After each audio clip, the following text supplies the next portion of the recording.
Hello friends, welcome back to Anveshara channel. आज हम लोग पढ़ेंगे अरस्तु का अनुकरण सिद्धांत। ठीक है, ये जो टॉपिक है ये काफ़ी इम्पॉर्टेंट है।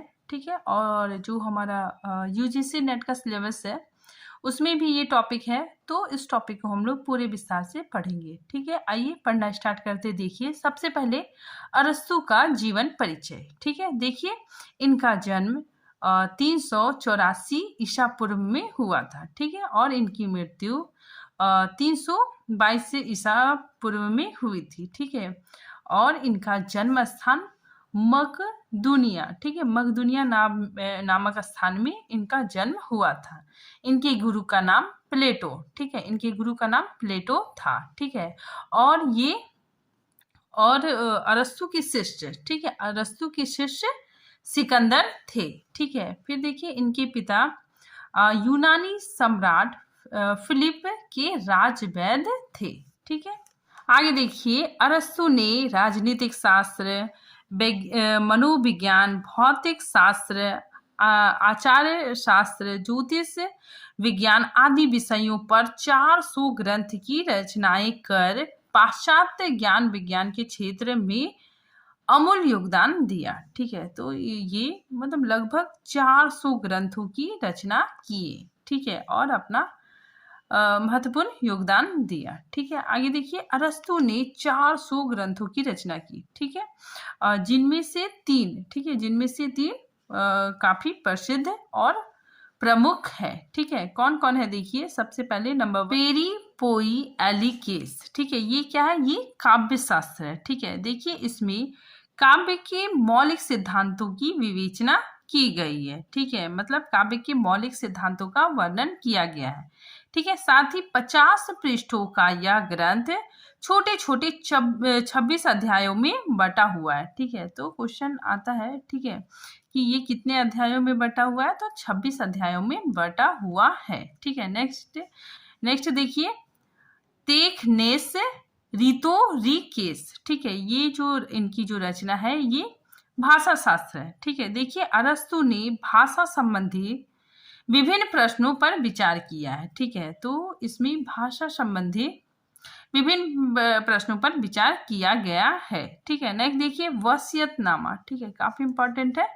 ठीक है, तो इस रचना में देखिए इसमें दास प्रथा से मुक्ति का घोषणा पत्र माना जाता है। ठीक है, मतलब इसमें दास प्रथा, ठीक है, दास प्रथा से मुक्ति के बारे में इसमें चर्चा है।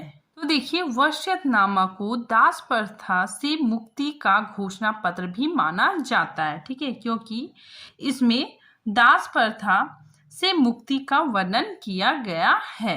आगे देखिए अनुकरण को यूनानी भाषा में मिमेसिस तथा अंग्रेजी में इमिटेशन कहते हैं। ठीक है, फिर आगे देखिए अब हम लोग पढ़ते हैं अरस्तु व अनुकरण सिद्धांत। ठीक है, अरस्तु और उनके अनुकरण सिद्धांत को पढ़ते हैं। ठीक है, देखिए अरस्तु का विचार उनके गुरु प्लेटो से अलग था। ठीक है, तो अरस्तु का जो विचार था अनुकरण संबंधी, ठीक है, अनुकरण संबंधी जो विचार था वो उनके गुरु प्लेटो से बिल्कुल भिन्न था। ठीक है, देखिए प्लेटो क्या कहते थे कि प्लेटो कहते थे कि कला अनुकरण का अनुकरण है। ठीक है, मतलब फोटोकॉपी की भी फोटोकॉपी है। ठीक है, नकल की नकल है। ठीक है, लेकिन अरस्तु ने अपने गुरु से काफी भिन्न बताया। ठीक है, क्या बताया देखिए अरस्तु ने अनुकरण को हूबहू नकल नहीं माना। ठीक है, बल्कि कहा कि कविता या कला अनुकृति है। ठीक है, पर एकदम नकल नहीं है। ठीक है, मतलब इन्होंने कहा कि कविता या कला क्या अनुकृति है। ठीक है, नकल है, लेकिन एकदम नकल नहीं है। ठीक है, या उसकी सर्जन की नकल है। ठीक है, यानी अरस्तु कहते हैं कि एकदम नकल नहीं होता है। ठीक है, उसमें कवि क्या करता है, अपनी ओर से बहुत कुछ जोड़ता है। ठीक है, उसमें कवि कुछ और भी जोड़ता है। ठीक है, आगे देखिए, आगे हम लोग पूरा विस्तार से देखते हैं। ठीक है, तो ही समझ में आएगा। देखिए कला प्रकृति और जीवन का पुनः प्रस्तुतिकरण है। ठीक है, मतलब ये क्या है कि पुनः प्रस्तुतिकरण है, ठीक है, मतलब दोबारा प्रस्तुतिकरण है, ठीक है। आगे देखिए, अरस्तु कहते हैं कि जो कलाकार है, ठीक है, जो कवि है, वो प्रकृति की गोचर वस्तुओं का नहीं वरन प्रकृति की सर्जन प्रक्रिया का अनुकरण करता है, ठीक है। मतलब जो कवि है, ठीक है, वो क्या करता है, पुनः निर्माण, ठीक है, सर्जन, कुछ जोड़ता है, ठीक है, कुछ क्या करता है, पुनः निर्माण करता है, ठीक है। देखिए, कला प्राकृतिक का अनुकरण करती है, कला क्या करती है, प्राकृतिक का अनुकरण करती है, ठीक है, लेकिन पूरी तरह से अनुकरण नहीं करती है, ठीक है, वो अपनी तरफ से कुछ जोड़ती है और उसे पुनः प्रस्तुतिकरण करती है, ठीक है। देखिए, अरस्तु कहते हैं कि जो ये अनुकरण होता है, इसमें कलाकार या कवि अपनी ओर से कुछ जोड़ता है, यानी कि वह पुनः निर्माण, ठीक है, वो क्या करता है, पुनः निर्माण करता है, ठीक है, पूरा प्रस्तुतिकरण करता है, ठीक है, पुनः निर्माण की बात अरस्तु करते हैं। आगे देखिए, अरस्तु का अनुकरण, ठीक है। देखिए, अरस्तु का अनुकरण क्या है, पुनः सर्जन है, ठीक है, और पुनः प्रस्तुतिकरण है, ठीक है, पुनः निर्माण है और पुनः प्रस्तुतिकरण है, ठीक है। देखिए, अरस्तु कहते हैं कि प्राकृतिक का हूबहू नकल नहीं है, ठीक है। जैसा प्लेटो कहते हैं कि नहीं, प्राकृतिक का हूबहू नकल है, लेकिन अरस्तु कहते नहीं, प्रकृति का हूबहू नकल नहीं है, ठीक है, वह उसका पुनः सर्जन है, ठीक है, उसका पुनः प्रस्तुतिकरण है। कला या काव्य जो होती है वो प्रकृति या वस्तु का अनुकरण तो है, लेकिन उसका पुनः निर्माण या पुनः सर्जन है, ठीक है। अगर हम संक्षेप या फिर सार में देखें तो कवि या कलाकार प्राकृतिक का अनुकरण है और इस अनुकरण में अपनी ओर से कुछ जोड़ता है, ठीक है, मतलब कवि और कलाकार प्रकृति का अनुकरण तो करता है, लेकिन वो जो अनुकरण करता है, जो नकल करता है, ठीक है, उसमें भी अपनी ओर से कुछ जोड़ता है, ठीक है। पुनः निर्माण का भाव इसमें निहित होता है, यानी नकल के साथ अकल लगानी पड़ती है, ठीक है, अपनी ओर से उसमें कुछ नया डालता है, ठीक है, तो अपनी ओर से वो कुछ नया डालता है, ठीक है, नई प्रकार की वस्तुओं का निर्माण करता है, ठीक है। जो कलाकार होता है, ठीक है, जो कवि होता है, जो कलाकार होता है, वो सृजनकार होता है, ठीक है, अपने अनुभव के माध्यम से, अपने ज्ञान के माध्यम से, अपनी कल्पना के माध्यम से बहुत सारी चीजों को जोड़ता है, ठीक है। आगे देखिए, अरस्तु ने अनुकरण को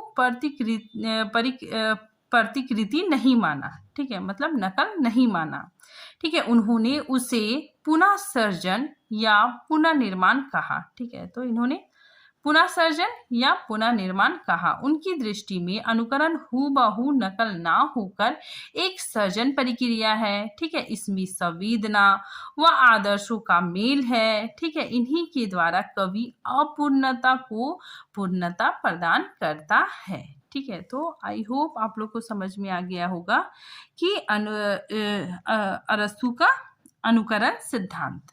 अब देखिए, अरस्तु ने 3 प्रकार की वस्तुओं में से किसी एक का अनुकरण होना माना, ठीक है। तो देखिए, 3 प्रकार कौन कौन है, देखिए, जैसे वे थी या है, ठीक है, मतलब प्रतिमान रूप में, ठीक है। नेक्स्ट, जैसी वो कही या समझी जाती है, ठीक है, संभाव्य रूप में, ठीक है। नेक्स्ट, जैसी वो होनी चाहिए, यानी आदर्श रूप में, ठीक है। चलिए, अब हम लोग इसको एक एक करके समझते हैं।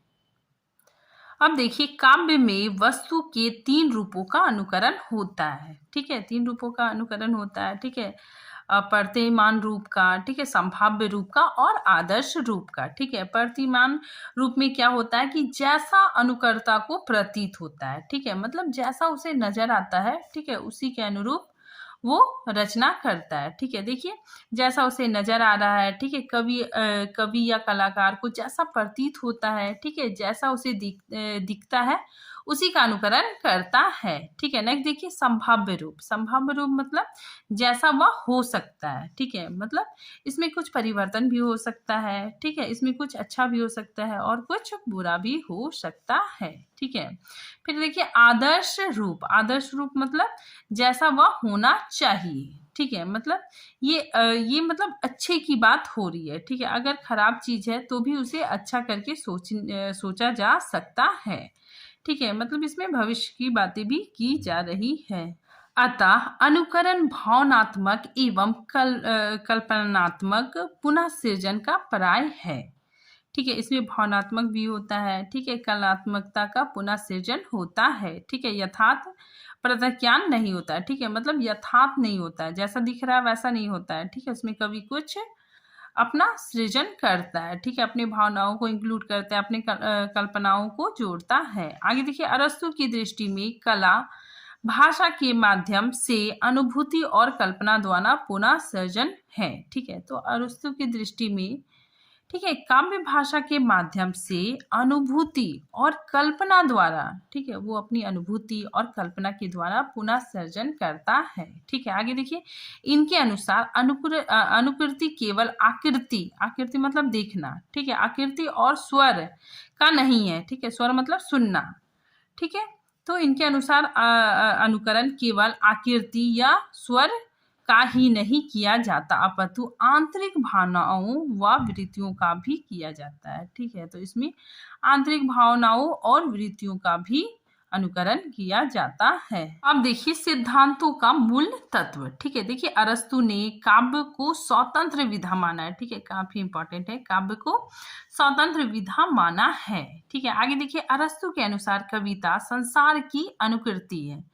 ठीक है, इनके अनुसार कविता संसार की अनुकृति है तथा अनुकरण मनुष्य की मूल प्रवृत्ति है। ठीक है, जो अनुकरण है वो मनुष्य की मूल प्रवृत्ति है। ठीक है, आगे देखिए, अनुकरण के माध्यम से भय मूलक, ठीक है, त्रास मूलक मतलब जो दुखांत होता है, ठीक है, तो त्रास मूलक वस्तुओं को भी इस प्रकार प्रस्तुत किया जा सकता है जिससे आनंद की अनुभूति होती है। ठीक है, आगे देखिए, कला प्रकृति का अनुकरण है। ठीक है, कला क्या है? प्रकृति का अनुकरण करता है। ठीक है, फिर आगे देखिए, अरस्तु ने काव्य को संगीत कला के समान माना है।